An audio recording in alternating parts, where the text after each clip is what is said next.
The purpose of this podcast is to educate and inform. It is no substitute for professional care by your doctor or your qualified healthcare professional. Never disregard or delay professional medical advice because of something you've heard on this podcast or in any linked material. Guests who speak on this podcast express their own opinions, experience, and conclusions. Dr. Shirley neither endorses nor opposes any particular opinion discussed on this podcast. The views expressed on this podcast have no relation to those of any academic, hospital, practice, institution, or other entity with which Dr. Shirley may be affiliated. Welcome to Forever F.A.B, the podcast on fashion, the art of living, and all things beauty. This podcast is curated by Dr. Shirley Madeir, MD, as the definitive source of holistic wellness through beauty.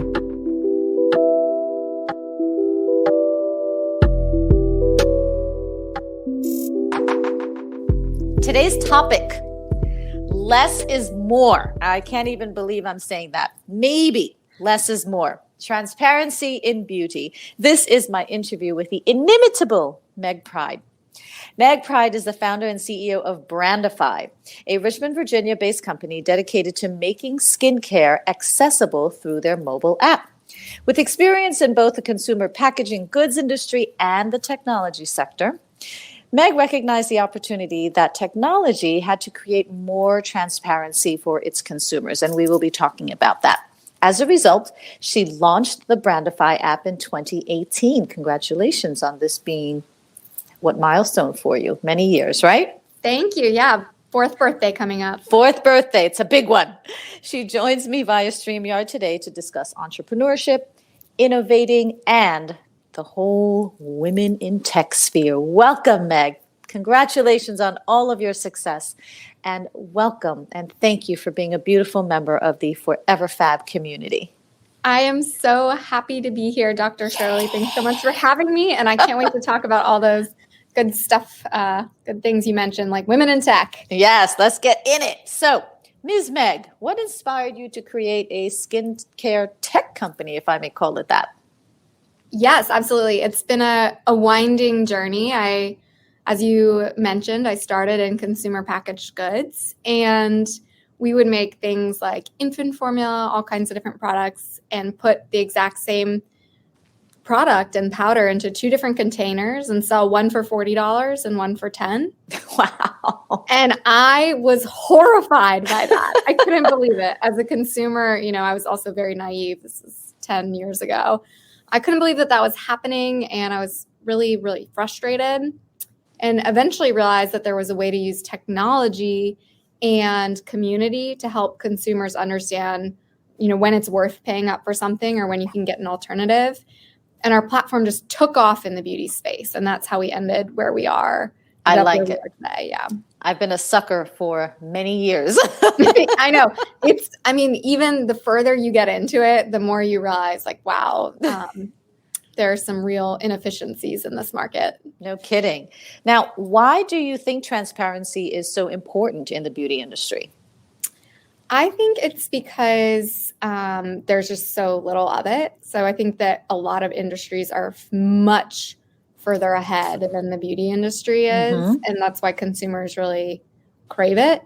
And honestly, this is a pretty passionate take, but I think it's because, there are big beauty companies that from the very beginning have had heavy interests in protecting kind of their margins and space. And right.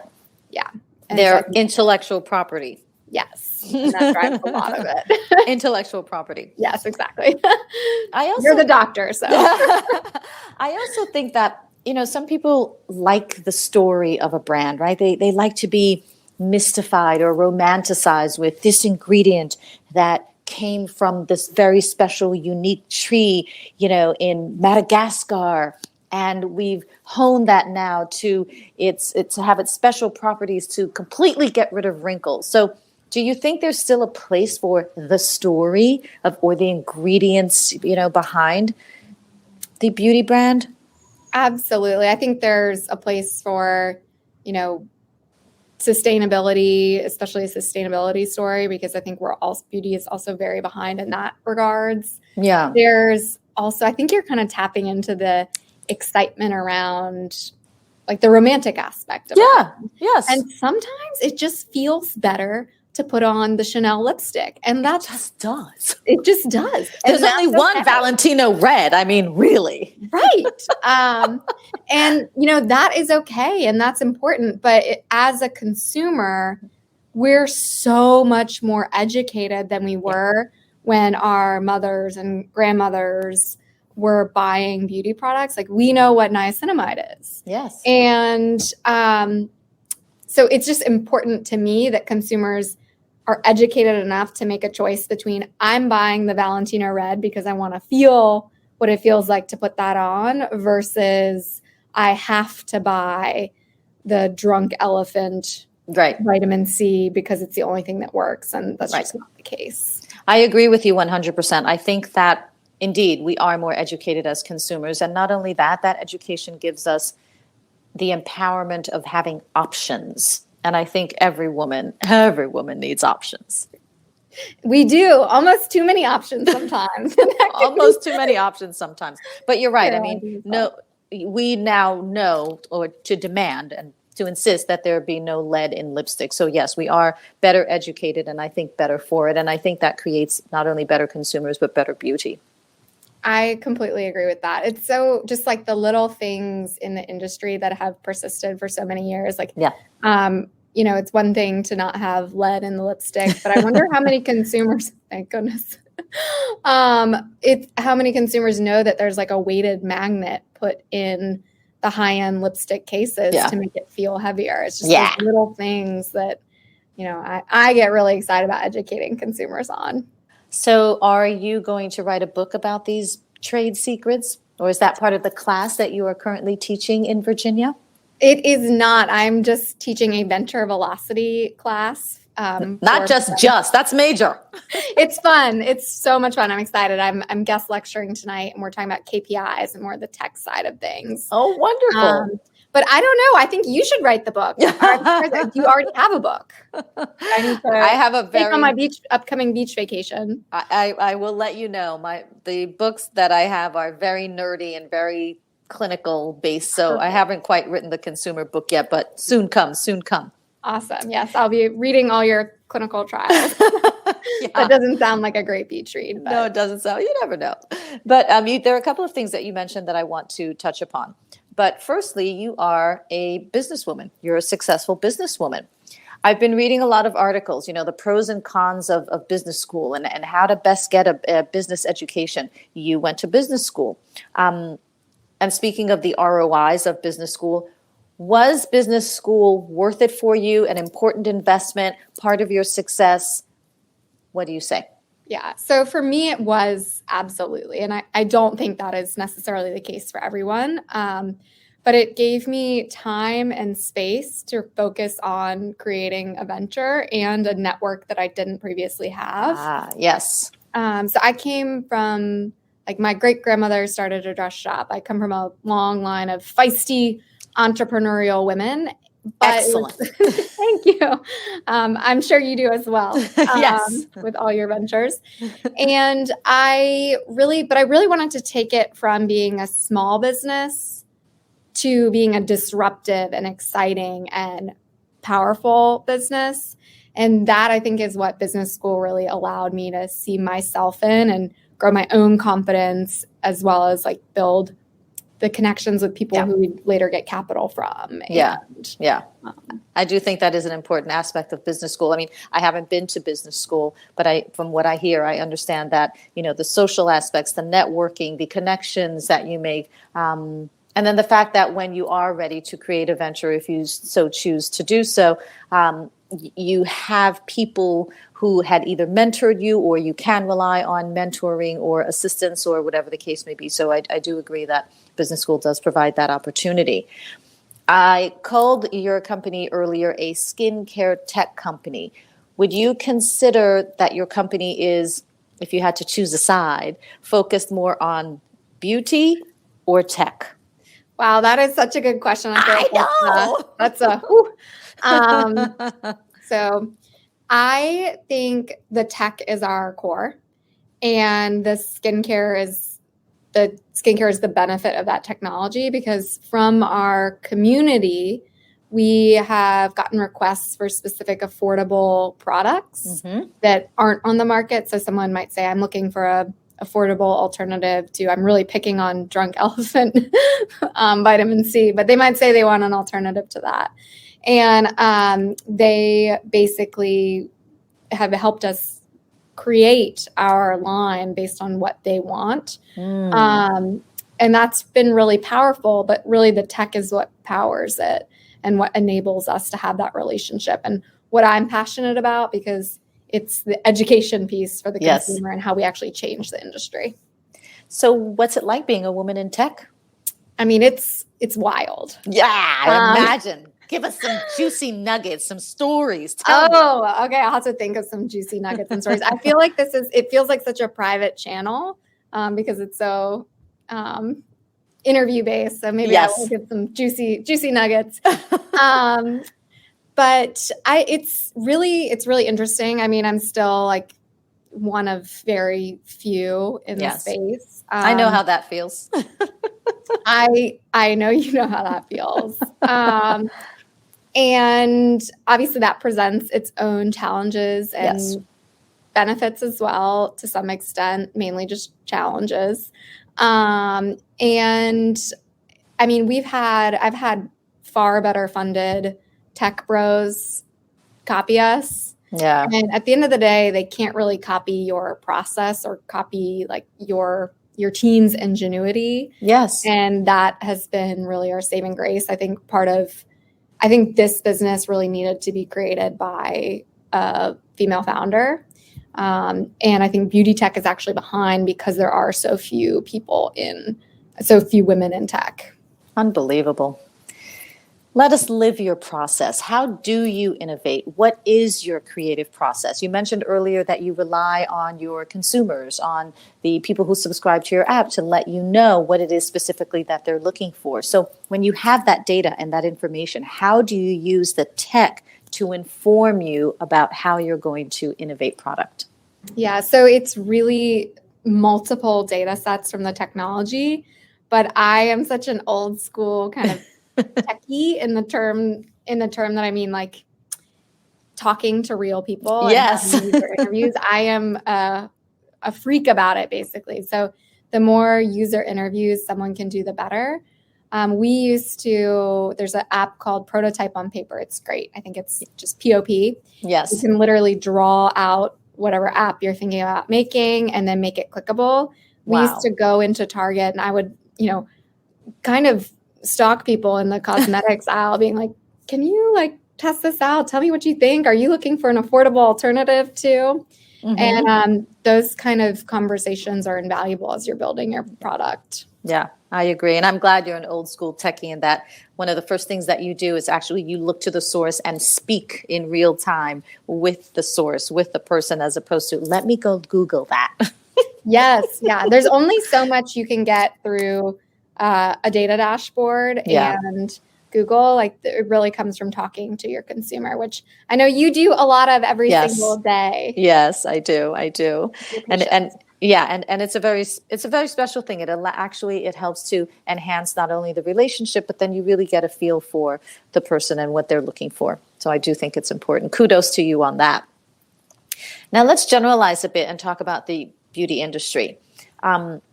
How can the beauty industry do better for its consumers and the planet?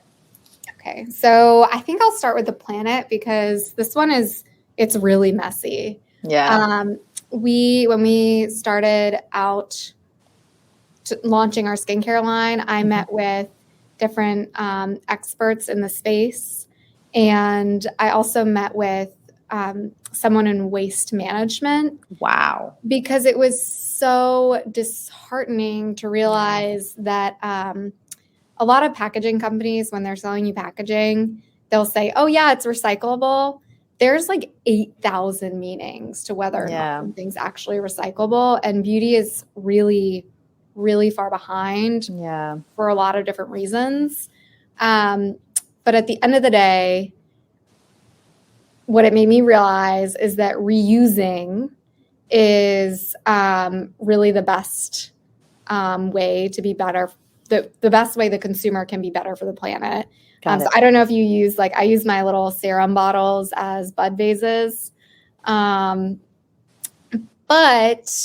I think that big beauty companies and small beauty companies can put pressure on packaging companies to not just pay a lip service, but actually pressure them to create products that truly are recyclable. Excellent. Aren't right now. Excellent. And how can beauty do better by its consumers? Yeah, I think that allowing the consumer to understand more about, like, how something's cruelty-free. I mean, if you just thinking about the hundreds of brands that L'Oreal owns, the consumer buying that brand doesn't know that that's owned by L'Oreal. Yeah. And I feel like that's something the consumer does actually care about. Yeah. So that would be one small way. But I think there's a lot of educational components that could be added. I agree with you completely. If only each time a company sells a brand, if they only had a couple of pages dedicated to their process and the education behind the brand and why those ingredients and how they actually make products, I think it would create not only a more savvy, concerned consumer, I think it really would increase brand loyalty, in my opinion. I completely agree. I think it's interesting because a lot of after these big acquisitions, you hear people say, like, oh, that brand really went downhill. Yeah. And you kind of have to figure out, like, that is interesting. What's changing, and how does the consumer really understand those changes? Exactly. Now, how can the tech industry do better to support women? You have so many amazing questions. Oh, good. I wanted to honor you with a great conversation. Thank you so much. This is a pleasure. So I think it starts with capital, right? Like, tech female founders need to get great capital. Only 2% of venture capital goes to women. And I think that's really frustrating. But I also see the great lengths that female founders who have come before me have gone to support other female founders with capital, with advising, and that's materially changed the outcome of my business. I have a couple great advisor investors who have come before me who really have supported us along the way. And we have amazing male investors who are also female advocates for female founders. And I really feel like we're very lucky in that regard. So they get it. You found some men who get it. We found some men who get it. And I am just thrilled because they also just have really supported us along our journey. Wonderful. Now, just tell me, how does the Brandify app work? Yes. So you log on and you can search for high-end products. So whatever you might be looking for, and then read very in-depth reviews that users have submitted comparing two products. My team also adds an ingredient comparison and whether or not something's cruelty-free. That's really important to me. And I know to many users. And so it's as simple as that. But what is exciting is that we've launched community sections. I can now follow you on the Brandefy app and get all your recommendations. And it's been a really cool journey to see it evolve to be a community versus just a informational database. That's fantastic. Well, I'm going to check that out because, on this Forever F.A.B podcast, I do the segment called 15 Minutes of Fab, and they're essentially product reviews. It would be very interesting to be able to translate the audio of those product reviews with my F.A.B score. You get 0 to 5 onto the. Yeah, right. We're going to have to talk, Ms. Pryde. Perfect. Dr. Shirley. What 3 characteristics would you say are important for an entrepreneur to embody at 2 different levels? The first level, the startup stage, and when they're more seasoned, if they change at all. What 3 characteristics at both stages? I think you should switch careers and become a venture capitalist. I love it. These are really great questions. I'm working on it. I kind of need the capital part for. I got the venture part, but I need the capital part. Same. So in the startup phase, you need to be so curious. Ooh. Because it's really about kind of what we were talking about earlier, interviewing users and understanding what the consumer wants and really figuring out the why. Yes. So curiosity, you need to be resilient. Ooh, love that. Starting a business is a roller coaster, and there are so many highs and so many lows. Yes. And you just have to have your eye on the prize to be able to see past what might happen in the next 30 minutes or day. So is that your number 3, vision? There you go. Perfect. Yeah, voila. You have to have a vision. You said it. I just translated. And you have to care. That vision has to be related to a problem you really care about, or else those roller coaster times will knock you off the path. Got it. So that's really important. And those 3 traits as a seasoned business owner. So I'm still getting there. So this is a good moment of reflection for me. I think, so one thing that I have a leadership coach, and I think that's really important in this transitional phase of business. And one thing I think about a lot is you have to be able to create boundaries, because the boundaries really allow you to be a CEO of a company that can scale. Yes. And that is very different than 12 months ago when you really have to have your hands in everything. So that involves delegating. Yeah. Which I'm sure we're all not that great at, but we can get better at. Yes. Yes.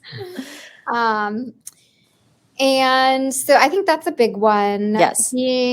Sticking to a strategic vision, because I think as you grow, a lot of people come in and they see things differently. And if you were to just change your business on the whim of every smart person that suggested you change your business on a whim, you'd be in trouble. And then I think too, it's just like a really heavy focus, or for me, I'm very metrics driven. Yes. So always having key performance indicators that you're planning against is, so being analytical would be the third. Got it. Those KPIs. Oh, yes. See, you really are are you a venture capitalist in disguise? I've been told that I am, but I'm not quite sure I feel it yet. Okay, well. Now, which has been, speaking of scale, and you are a seasoned businesswoman, and I know you're still on your journey, but it sounds as if you are well on your way and doing it well. Which would you say has been more successful for your brand in terms of scaling and growth, or its evolution? Or would you say social media or traditional PR? So we are just embarking on our traditional PR journey. So we're going to see how that goes. Social media has been a spaceship for us. It's been phenomenal. Yeah. I started our Instagram account when I was in business school on winter break, and we just hit over 250,000 followers. Oh my gosh. I got to tell you, I just don't know how it's done. I ask every entrepreneur, like, okay, what did you do? I'm just not sort of a social media person, and I know I'm not supposed to say that, right? But it's just like, okay, as long as I don't have to be in it, what else could I do? I know, that's the hard part. My poor team, they're like, oh my God, Dr. Shirley, really? That's good to know. Good to know. All right, you're on the social media spaceship plan. Okay, I have to get with the program. It's been Instagram. The Instagram algorithm has been very kind to us. Good. I'm happy to hear that. Thank you. What legacy would you like to create or leave, even though you're still creating one? I would love to really tackle the sustainability aspect of beauty. And I think just by creating transparency in the space, we're starting to, but there's a lot more that we could do.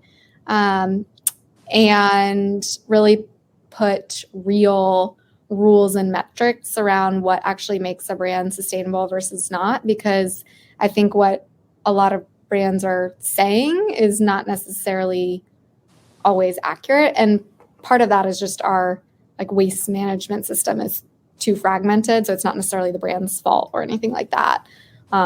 It's just a really difficult place to navigate. Yeah, it is.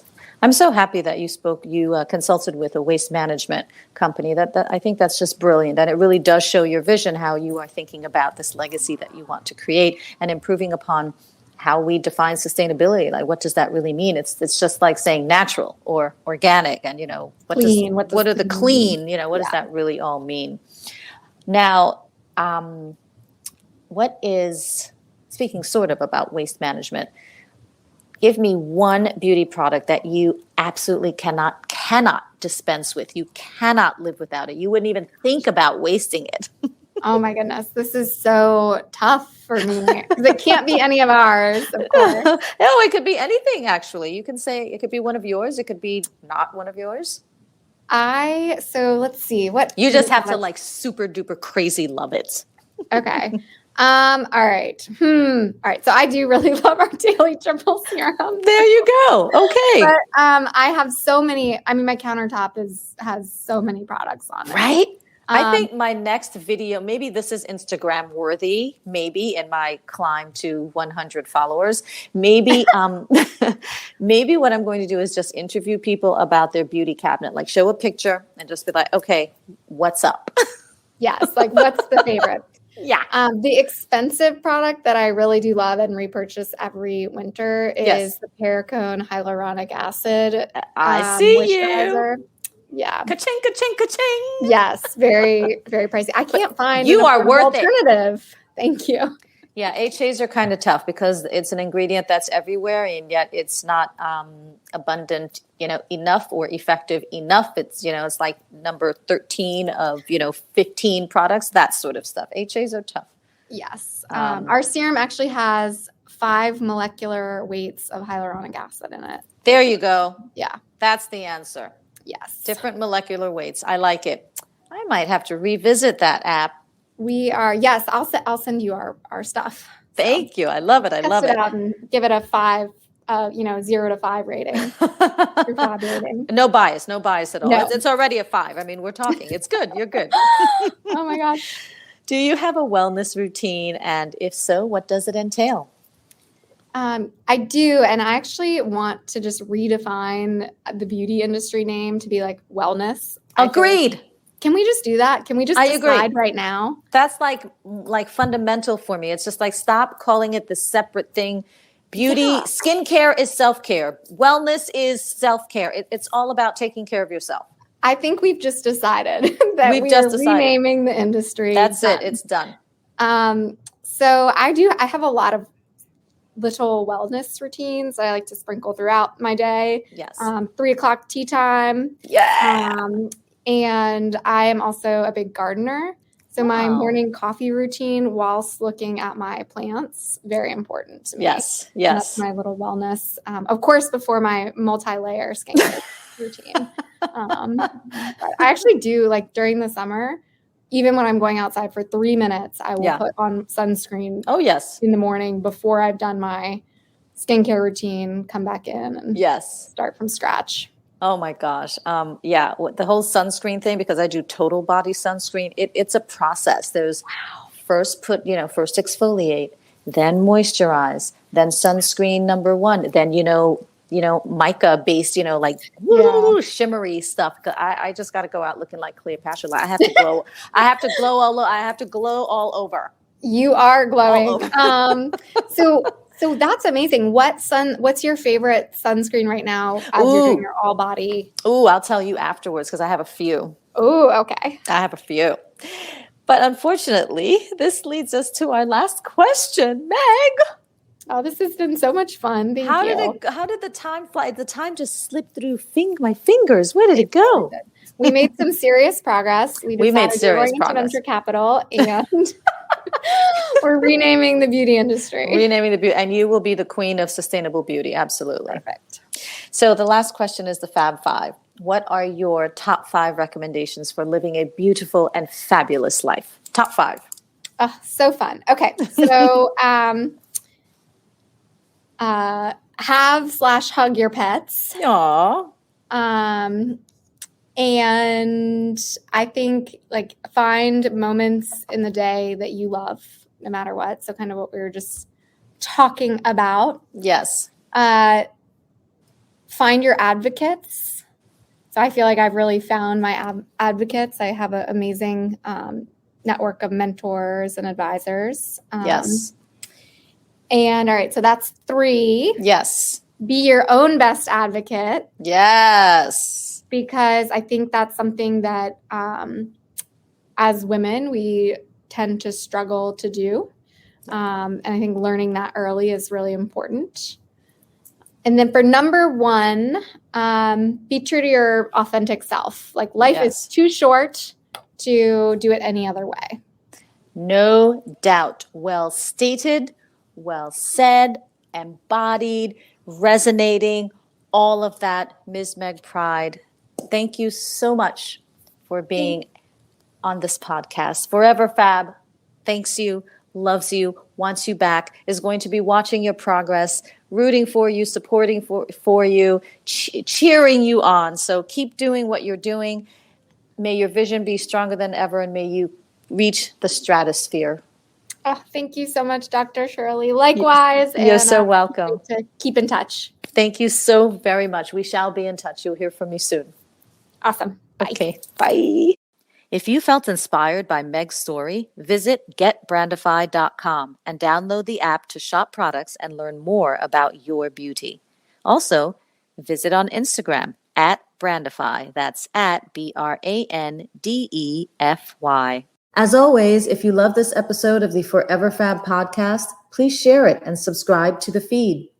Listen to past episodes or check out who's coming up next on foreverfabpodcast.com. If you enjoy listening to the Forever F.A.B. podcast and you want more, get more audio and visuals with a membership through Patreon. Choose the gold, platinum, or diamond tier for premium added content, special co-hosts, lifestyle videos, branded merchandise, and maybe even private access to my clubhouse by visiting patreon.com/foreverfab. If you're a founder or you represent a beauty brand and you want to be featured on an episode of the Forever F.A.B. podcast segment of 15 minutes of fab, send me some stuff. Visit foreverfabpodcast.com and fill out the contact form. For general holistic beauty tips or to set up an appointment with me to discuss your personalized options for leveling up your beauty, visit elementsandgraces.com and sign up for my newsletter or just give us a call. And for an online e-consultation on time, anytime, and on your time, visit clicklift.com for your wellness, plastic surgery, beauty, and wellness questions on the go. That's click-lift.com. It's time for the Elevated House Call. Jet Set Beauty RX offers beauty on-call services near your home or other domicile, delivering beauty in the privacy of a medically equipped mobile aesthetics unit. Reserve your appointment at jetsetbeautyrx.com. Thank you for listening to this week's Forever F.A.B. podcast episode. Until next time, stay beautiful and fabulous, inside and out. Thank you for listening to this week's episode of Forever F.A.B., the podcast on fashion, the art of living, and all things beauty, curated by Dr. Shirley Madej, MD. Live beautifully and help make the world a more beautiful place.